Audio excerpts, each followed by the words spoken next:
Hello everyone, welcome to another mini vlog. কালকে দোল পূর্ণিমা, আর তাই আজকে আমরা বাড়ির সবাই মিলে শুরু করে দিয়েছি ন্যাড়া পোড়ার তোড়জোড়। আগে পাড়ার মাঠে পাড়ার সবাই মিলে ন্যাড়া পোড়ার তোড়জোড় করা হতো, কিন্তু এখন সবাই যে যার অফিস কাজ নিয়ে ব্যস্ত, তাই জন্য আমরা বাড়ির উঠোনেই এই ন্যাড়া পোড়ার আয়োজন করি। আমরা সকলেই ভগবান নারায়ণের নৃসিংহ অবতারের সাথে এই হোলিকা দহনের যে যোগসূত্র আছে সেটা জানি, আর তাই বলা হয় যে দোল পূর্ণিমার আগের দিনে এই হোলিকা দহনের মাধ্যমে সমস্ত অশুভর বিনাশ হয়। প্রার্থনা করি আমাদের এই সমাজেরও অশুভর বিনাশ হোক। আজ আমাদের নেড়া পোড়া, কাল আমাদের দোল পূর্ণিমাতে চাঁদ উঠেছে, বলো হরি বল।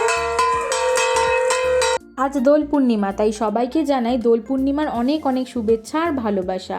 প্রত্যেকের জীবন এমন রঙে রঙেই রঙিন হয়ে উঠুক, এই কামনাই করি। ঠাকুরের পায়ে আর বাড়ির বড়দের পায়ে আবির দিয়ে আমাদের দোল খেলা শুরু হয়। আমরা বাড়ির কজন মিলে বাড়িতেই আবির খেলি। এখন তো আবির দিয়ে খেলা হয় বলে তোমরাও আমাদের চিনতে পারছো, কিন্তু ছোটবেলায় যখন পাড়ায় দোল খেলতে যেতাম, বাড়ি ফিরলে বাড়ির লোক আর চিনতেই পারতো না আমাদের। এমন এমন সব রং মাখা হতো তখন, কালো, সবুজ, বাদুড়ে, সিলভার, কিছুই বাদ যেত না।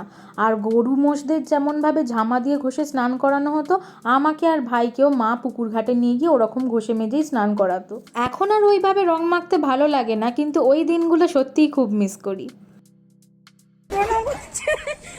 আশীর্বাদ করি তুমি যেন নেভিতে চান্সটা পেয়ে যাও।